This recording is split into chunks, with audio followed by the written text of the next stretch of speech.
leader du Congo. Avec lui, nous parlerons bien entendu de la dédicace du président de la République qui a choisi de dédier l'année 2024 à la jeunesse congolaise. Il est jeune. Bonjour, Monsieur Idissioka. Merci d'avoir répondu à notre invitation. Merci à vous pour l'invitation. Alors, on va d'abord parler de vous, parce que le but de cette émission, c'est de galvaniser la jeunesse en prenant exemple sur les jeunes qui ont réussi dans leur vie. Et moi, je pense que vous avez réussi parce que vous êtes chef d'entreprise, vous êtes le coordonnateur de Jeunes Leaders du Congo. 2024, l'année de la jeunesse, qu'est-ce que vous en pensez? Déjà, c'est avec beaucoup de joie que personnellement j'ai suivi l'adresse du chef de l'État, la déclaration de 2024, année de la jeunesse. Et pendant les vœux de Nouvel An, le chef de l'État est encore revenu sur ça. Il a encore insisté, il a donné beaucoup d'orientations. Le Premier ministre, dans son discours, il souhaitait les vœux au président de la République, a encore insisté sur ça. Comme nous sommes nous avons voulu aussi politique, nous avons assisté aussi aux vœux du secrétaire général du Parti congolais du travail, qui est encore revenu sur ça. Donc vous constatez qu'il y a une volonté politique qui existe déjà, et ce qui sera important, c'est de voir ensemble ce que les forces vives de la nation essaient de se mettre ensemble. Quand on parle des forces vives, nous voyons la société civile, nous voyons les partenaires au développement, nous voyons le gouvernement, nous voyons l'Assemblée nationale et le Sénat, et les associations ainsi que les jeunes eux-mêmes. Il faut que tout le monde se mette ensemble afin que nous puissions conjuguer des efforts coordonnés afin qu'à la fin de l'année, nous puissions avoir des résultats. Et que cette année, parce que je suis en train d'écouter comment est-ce que les gens disent, qu'on a déclaré l'année de la santé, ils n'ont pas vu beaucoup de choses, on a déclaré l'année de l'éducation, mais ça ne veut pas dire que rien ne s'est fait. Il y a eu des actions, mais le fait que ces actions-là n'ont pas été coordonnées, et quand les actions sont dispersées, c'est difficile d'évaluer à la fin. C'est difficile d'évaluer. Il faut une cohésion dans la gestion. Il faut que les choses soient coordonnées, les choses soient bien coordonnées, que nous puissions savoir l'année de la jeunesse. On ne peut pas aller dans tout, parce que la jeunesse est diversifiée. Les domaines de la jeunesse sont diversifiés. Il y a plein de domaines où on doit intervenir dans la jeunesse. Mais si chacun essaie de faire dans un domaine où il pense être efficace, on aura du mal à faire une évaluation. Mais quand les actions sont coordonnées, on peut par exemple cibler les secteurs prioritaires, et toutes les forces vives de la nation, et les jeunes eux-mêmes, tous ceux qui vont mener des actions dans le sens de l'année de la jeunesse vont pouvoir agir dans ces axes. D'accord. Nous allons y revenir, mais lors de cette première partie, nous avons d'abord choisi de parler de vous. Vous êtes entrepreneur.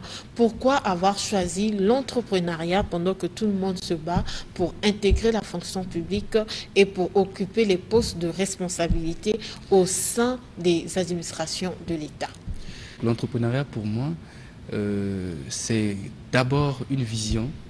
C'est une vision. Et je me disais toujours qu'il faudrait que j'apporte des solutions qui pourront contribuer au développement de mon pays. Il faudrait que je puisse contribuer à la réduction de la pauvreté en donnant les emplois aux gens. J'ai grandi avec ça. Je partais à l'église, je priais pour ça.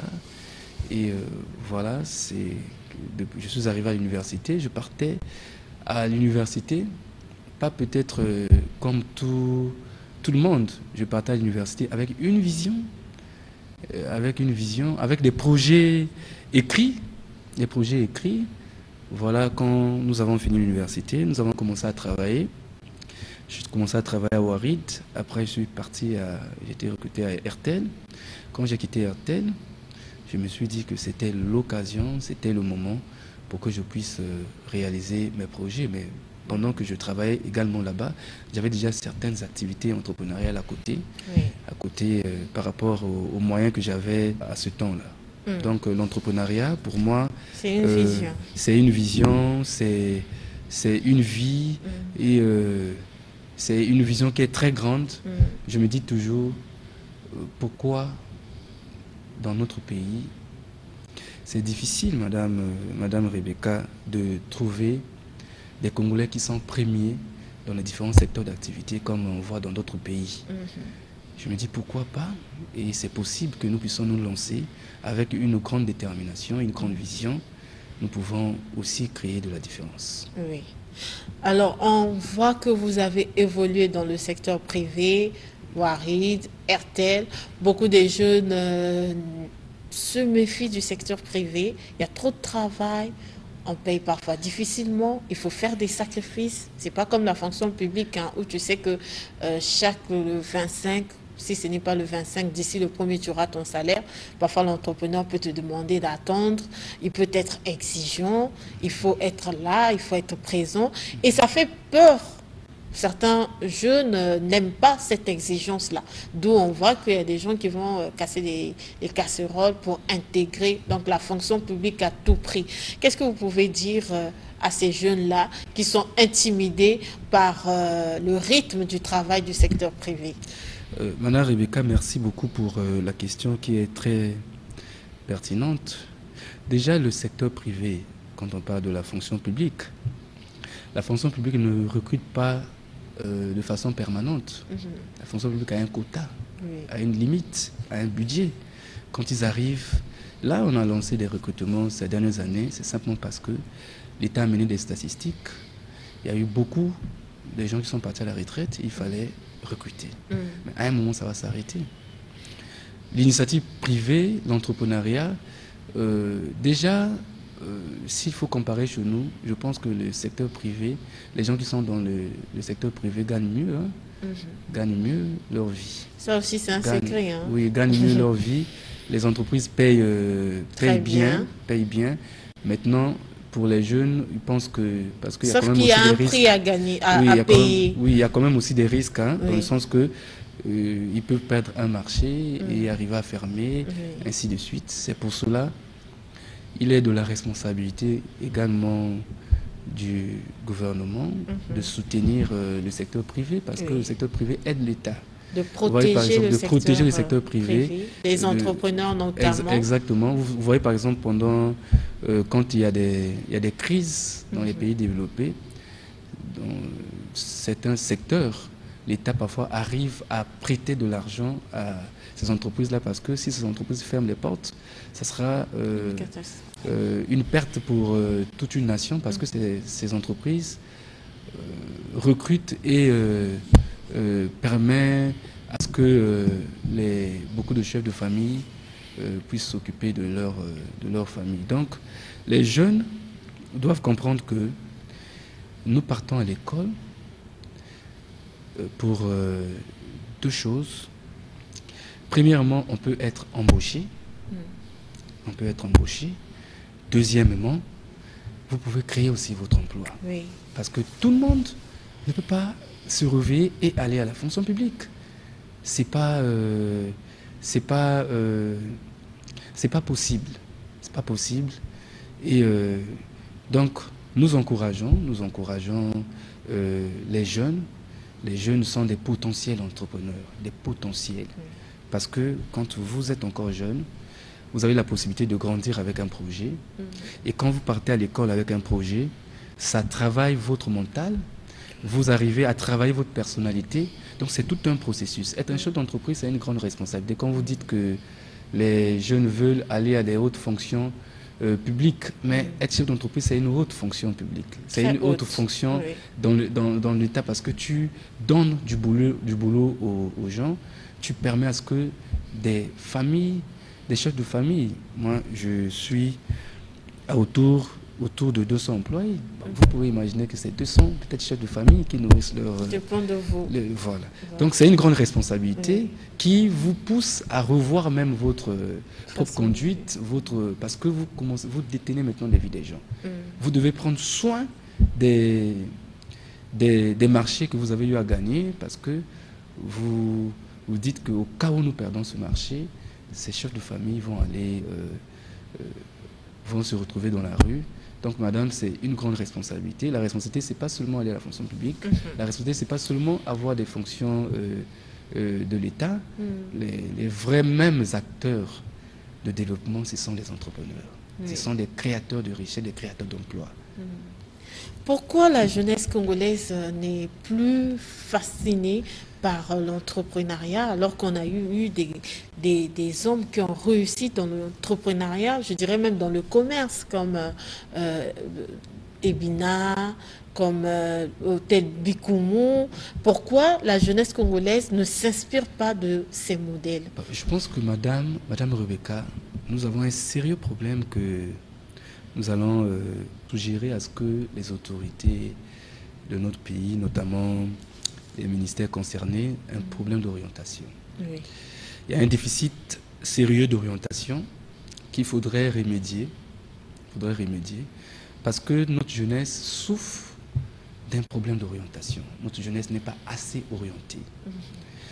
Les affaires, vous voyez par exemple quelqu'un qui fait des petites activités, fait des affaires parfois qui gagne même mieux à la fin du mois qu'un fonctionnaire. Quand vous lui demandez, il va vous dire c'est un chômeur. Parce que pour les jeunes, voilà, pour les jeunes, le travail c'est seulement la fonction publique. Ou être dans un bureau climatisé. Ou être dans un bureau climatisé, comme vous le dites, madame. Donc il y a d'abord ce sérieux problème qu'il faudrait qu'on puisse vraiment régler, le problème d'orientation. Est-ce que c'est un problème de mentalité? Il faut changer le logiciel mental des Congolais? Oui, c'est un sérieux problème. Parce que pour des parents aussi, tant qu'on n'est pas fonctionnaire, on considère que vous n'avez pas réussi. Voilà. Et dans la famille, on ne vous accorde pas trop d'importance. Exactement.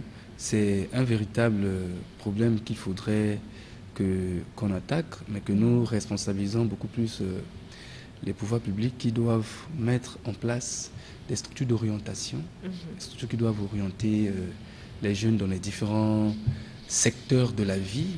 Vous voyez par exemple sous d'autres cieux, j'étais dans un pays, le chauffeur qui me conduisait me racontait une histoire que le pôle emploi est venu le chercher à la maison.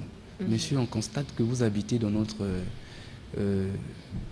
secteur, vous ne travaillez pas.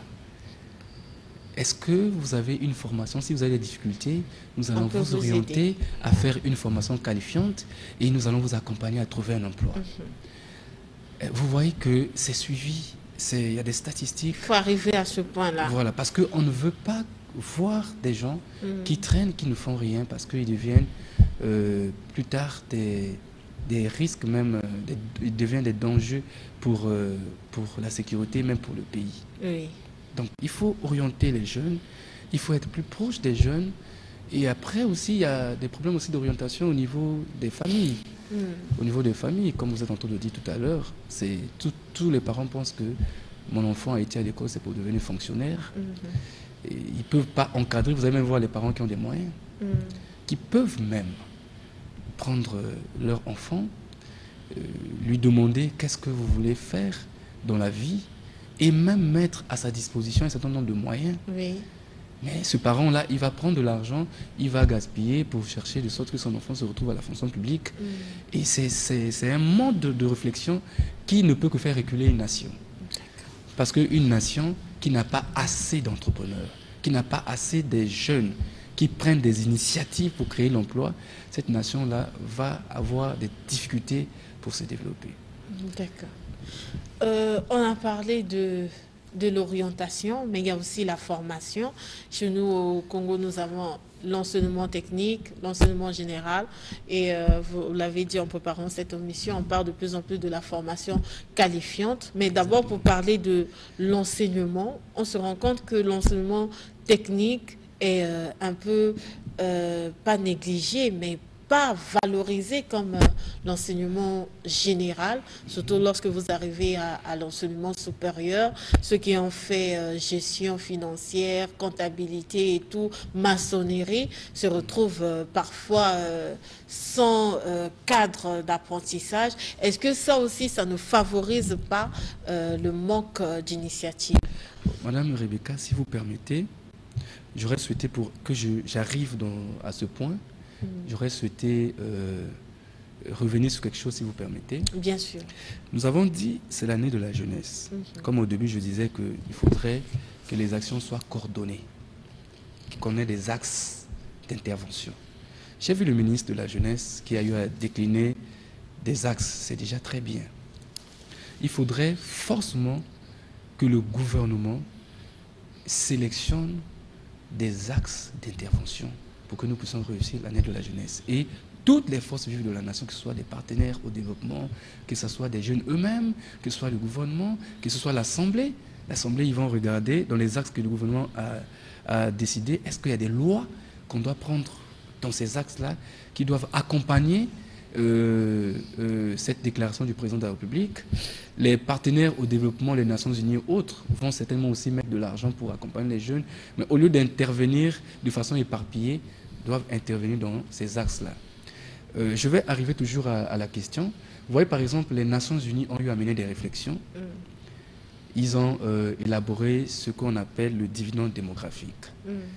Dans le dividende démographique, les Nations Unies ont eu à sélectionner 4 axes d'intervention pour facilement booster l'épanouissement de la jeunesse.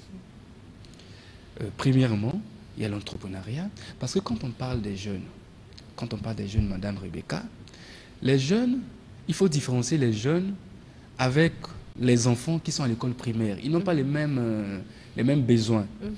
Les enfants qui sont à l'école primaire, c'est d'abord le système éducatif qu'il faut voir. Mais les jeunes, ils sont arrivés certainement à l'université, ils ont maintenant d'autres objectifs.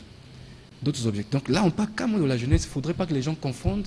Quand ils parlent de la jeunesse, je vois les gens repartir toujours, il faut revoir le système primaire. Mais ça, ce n'est pas des jeunes, ce sont des enfants, ce sont des adolescents. Quand on parle de la jeunesse a des priorités bien définies. Des priorités bien définies. Et l'Union africaine a eu à valider 4 axes. Et selon l'Union africaine, les États devraient intervenir dans ces 4 axes-là pour régler les problèmes des jeunes. Le premier axe, c'est l'entrepreneuriat et l'emploi. Sur le volet entrepreneuriat et l'emploi, je vais maintenant arriver là où vous avez dit, l'entrepreneuriat et l'emploi. Il faut forcément faciliter l'entrepreneuriat juvénile. Nous avons le FIGA, ça c'est déjà une grande volonté du gouvernement qu'il faut féliciter. Et nous allons simplement cette année demander au gouvernement de faire de sorte que le FIGA cette année puisse avoir des accompagnements beaucoup plus visibles aux jeunes qui ont des projets ou bien qui sont déjà en activité, qui veulent voir leurs activités se développer, s'étendre. Et si au niveau de l'Assemblée, ils peuvent regarder, s'ils peuvent prendre un certain nombre de lois qui peuvent favoriser l'entrepreneuriat des jeunes, parce que c'est par l'entrepreneuriat qu'on peut diversifier. Il y a un autre volet, c'est la formation, l'éducation et la formation. Et là, je parlerai de la formation qualifiante, pour arriver à la question que vous avez posée. C'est le deuxième axe que l'Union africaine avait pensé que les États doivent investir. La formation qualifiante. Je vais parler avec une précision, c'est sur la valorisation des métiers. Aujourd'hui, on parle des problèmes d'emploi, Madame Rebecca, des problèmes d'emploi. Mais des problèmes d'emploi, déjà nous avons dit tout à l'heure que tout le monde ne peut pas aller à la fonction publique, tout le monde aussi ne peut pas aller se faire recruter par les autres entrepreneurs. Mais la formation qualifiante, il faut aller à la valorisation de la formation qualifiante. Aujourd'hui, Madame Rebecca, je vais vous donner un exemple. Si vous avez un enfant, votre enfant vient vous dire que j'ai trouvé un mari et vous lui demandez qu'est-ce que ton mari fait dans la vie. Et si l'enfant vous dit que c'est un coiffeur ou un photographe, tout de suite, vous allez créer des problèmes à votre enfant. Pourquoi? Parce que chez nous, ici, photographe, caméraman, coiffeur, ce sont des sous métiers. Alors qu'ailleurs, sous d'autres cieux, les gens se retrouvent. Les gens se retrouvent et construisent leur vie avec ces métiers-là. Mais déjà, quand vous êtes en face d'un juriste qui a eu la licence à la fac de droit et qui est en face d'un coiffeur, il y a déjà un problème. Pourquoi? Parce que le juriste sort d'une école qui a valorisé son métier, mais le photographe, donc il faudrait que nous ayons des écoles. Cette année, si le gouvernement peut créer des écoles supérieures qui vont former des jeunes dans les différents métiers. Oui. Ces jeunes-là sortiront de ces écoles-là avec des métiers, mais formés par des écoles supérieures. Vous allez voir que ça va déjà casser le complexe. Oui. Ça va casser le complexe. Même l'entreprise qui va recruter un jeune caméraman qui est sorti d'une école avec un diplôme supérieur, son paiement sera différent parce que ça va rejoindre les autres. Donc, il faut valoriser ces métiers-là. On va voir tous ces jeunes-là, ils sont nombreux dans les différents métiers. Quand vous partez ailleurs, tout le monde ne va pas à la fonction publique. Les gens font des formations qualifiantes et ils travaillent parce qu'il y a des entreprises qui se sont développées par rapport à ces formations qualifiantes-là. Les entreprises qui se sont développées par rapport à ces formations qualifiantes et ils trouvent facilement le boulot. Et c'est même ça qui va permettre de sorte que nous puissions aller à la diversification de notre économie. Celui qui est coiffeur va vouloir, et même les personnes qui vont aller se coiffer, et même le montant aussi de la coiffe pourra peut-être connaître. Je suis parti dans un pays, pour aller me coiffer, il fallait payer 40 euros. 40 euros, c'est peut-être autour de près de 30 000. La coiffe. Mais chez nous, nous coiffons ici à 500. Bon, si vous coiffez à 500, donc ça veut dire que la valorisation donnera aussi... La valorisation de tous les métiers. De tous les métiers. Si vous partez, par exemple, madame, permettez-moi, au niveau de la culture et les arts, on va vous citer plein de métiers dans la culture et les arts. Si vous partez au niveau du numérique, il y a plein de métiers. Tous ces métiers-là, le gouvernement peut sélectionner et voir lancer des écoles professionnelles qui vont former des jeunes dans la formation qualifiante, en leur donnant des formations qualifiantes et tout en accompagnant ces jeunes-là, en leur montrant que avec cette formation, tu peux aller travailler chez quelqu'un comme tu peux créer aussi ton emploi. Ceux qui veulent créer des emplois, c'est là où peut intervenir le FIGA, qui peut parfois permettre de sorte que les banques commencent peut-être à aider ces jeunes-là, à aider ces jeunes. Et il y a aussi un deuxième, quelque chose que je voulais dire, c'est aussi nous-mêmes la jeunesse. Parce que après, là, on va y revenir, on va parler de la jeunesse, mais d'abord parlons de ce complexe qu'a nos parents, nos intellectuels vis-à-vis des métiers, des secteurs vitaux, parce que le monde évolue, on a aujourd'hui le monde numérique qui apporte ses métiers aussi, mais on trouve que la société congolaise est très refermée à la nouveauté. On est resté dans ce complexe où on voyait le colon qui ne travaillait pas, qui préférait laisser tout au noir. Je crois que ça a laissé un mauvais souvenir à tel point qu'on pense qu'aujourd'hui, faire le métier comme la classe ouvrière n'est pas une classe valorisée. Comment faire pour valoriser cette classe-là? C'est vrai que vous avez parlé des universités, c'est bien, mais c'est aussi un problème de mentalité, hein, je pense. Ce n'est pas une simple université, ce n'est pas une université qui va changer les mentalités. C'est un problème, c'est un véritable problème mental. Un véritable problème mental qui va des jeunes eux-mêmes, de la société et des parents. Et des parents, je pense que, tel que nous avons dit qu'il faut que le gouvernement crée le cadre, parce que le gouvernement a la responsabilité de créer le cadre, de créer le cadre d'expression. Et une fois que le cadre est créé, après il y a aussi les jeunes eux-mêmes. Quand tu fais ton métier, tu peux valoriser, faire ça avec beaucoup de fierté. Tu peux aller te déclarer toi-même aussi à la CNSS.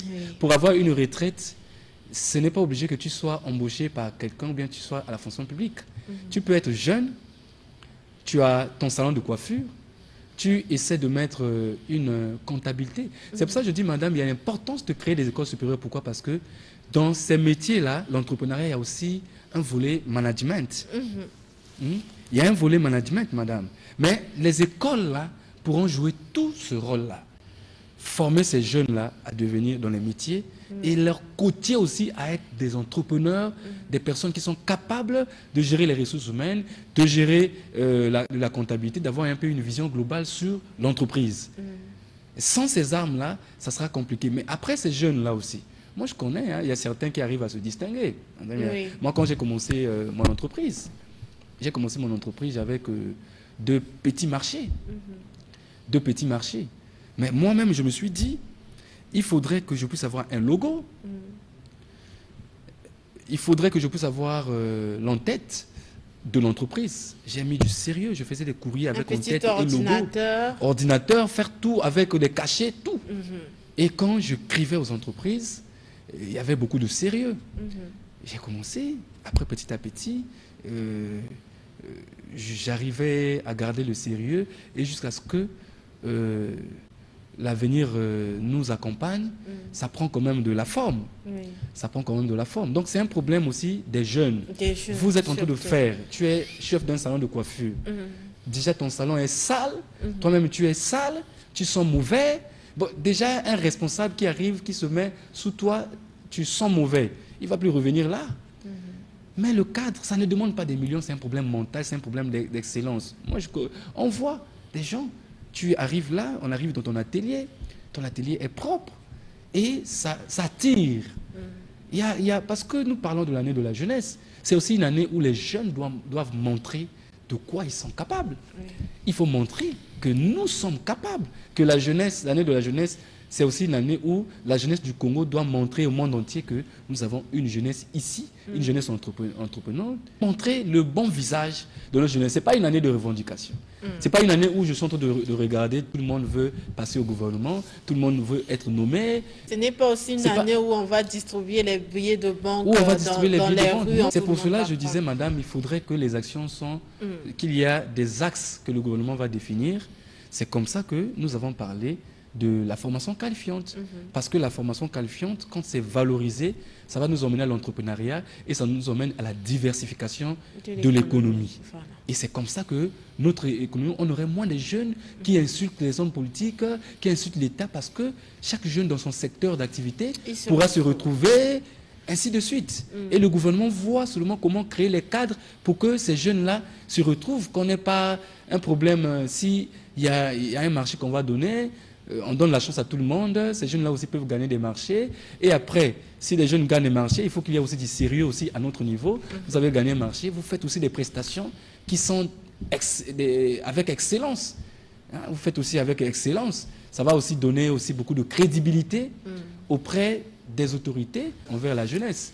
Après, troisièmement, madame, si vous me permettez, j'ai parlé de l'éducation et formation qualifiante, j'ai parlé de l'entrepreneuriat, et je vais peut-être moins parler parce que l'Union africaine avait mis l'accent sur l'éducation, la santé, sur la santé. Je sais qu'il y a beaucoup d'initiatives de la santé, même si nous avons encore beaucoup de choses à faire, mais il y a déjà beaucoup de choses qui se font de la santé. Cette année, j'ai appris qu'il y a 2 hôpitaux généraux qui vont être créés. Je voulais chuter sur le leadership des jeunes. Le leadership des jeunes. Notre président, nous lui rendons hommage, parce que je pense que le président écoute la jeunesse. Le président fait assez d'efforts pour permettre de sorte que les jeunes arrivent à se sentir satisfaits de leurs revendications. Nous avons revendiqué quand nous étions là, parmi les membres du bureau du Conseil national de la jeunesse. Nous avons interpellé le gouvernement, nous avons fait beaucoup de recommandations au président de la République pour demander que le Conseil national de la jeunesse soit institutionnalisé. Quand on a convoqué le dialogue inclusif de Sibiti, nous étions 5 jeunes qui ont représenté le Conseil national de la jeunesse, donc la jeunesse congolaise, au dialogue de Sibiti. Et quand nous partons, nous avons fait des revendications pour qu'on puisse institutionnaliser le Conseil national de la jeunesse. La nouvelle constitution, quand le gouvernement a sorti des propositions, on a proposé d'institutionnaliser le Conseil constitutionnel de la jeunesse. Donc le président a écouté, a donné une institution qui doit défendre les problèmes des jeunes. C'est-à-dire le président écouter les jeunes. Le premier gouvernement, après la nouvelle constitution, nous avons eu les ministres qui ont été nommés les jeunes. Ça veut dire le président a écouté. L'investiture des députés, nous avons eu des députés jeunes. Le président a écouté. Nous avons eu des conseillers jeunes. Le président a écouté. Nous avons aujourd'hui des autorités. On a un préfet jeune. Au niveau de la notion de territoire, on a des jeunes. Bon, maintenant, après, il faut se demander, peut-être pour se dire, est-ce que c'est tout le bilan de la gouvernance intergénérationnelle? Est-ce qu'il y a plus d'autres choses à faire? Vous pensez qu'il y a d'autres choses à faire? Oui, madame, il y a d'autres choses à faire simplement parce que qui dit gouvernance intergénérationnelle veut dire gouvernance entre les générations. On a quand même parfois du mal à voir certains vieux. Il y a quand même cette crise-là où certains vieux ne supportent pas les jeunes qui émergent et certains jeunes veulent que les vieux partent alors que ça ne devrait pas être ainsi. Il devait y avoir un cadre de compréhension où les vieux prennent les jeunes comme des futurs remplaçants et ils doivent les former, leur transmettre la formation qu'ils ont reçue et les jeunes doivent profiter d'apprendre. Et une fois qu'on pense que c'est un jeune qui doit être à la tête de telle institution, les vieux ne doivent pas combattre, ils doivent accompagner les jeunes parce que c'est une gouvernance intergénérationnelle, on a besoin de l'énergie juvénile. Et les jeunes également, quand il y a un vieux, on accompagne. Il ne faut pas qu'on rentre dans les guéguerres, ça devrait être compris et accepté de tous. Je pense qu'il y a encore un grand travail parce que nous avons quand même... on a besoin de plus en plus, madame.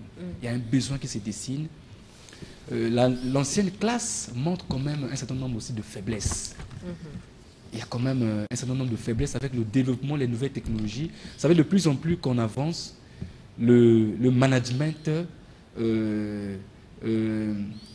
fait sortir des nouvelles exigences. J'ai l'impression que vous, les jeunes, vous avez... Ce n'est pas des impressions parce que c'est ce que nous sommes en train de vivre. Parce que c'est un débat. Oui, c'est un débat. Eux aussi, ils pensent que vous n'êtes pas patient. Non, on n'est pas patient, mais c'est qu'il faut être réaliste il faut être réaliste avec la société. Vous remarquez de plus en plus que nous sommes en train d'avancer avec les nouvelles technologies où quelqu'un depuis chez moi au village là-bas peut savoir ce qui se fait en France, ainsi de suite. Donc il y a une pression de résultats qui se fait attendre, qui se fait sentir. Et cette pression de résultats, il y a certains systèmes archaïques qui ne peuvent plus tenir.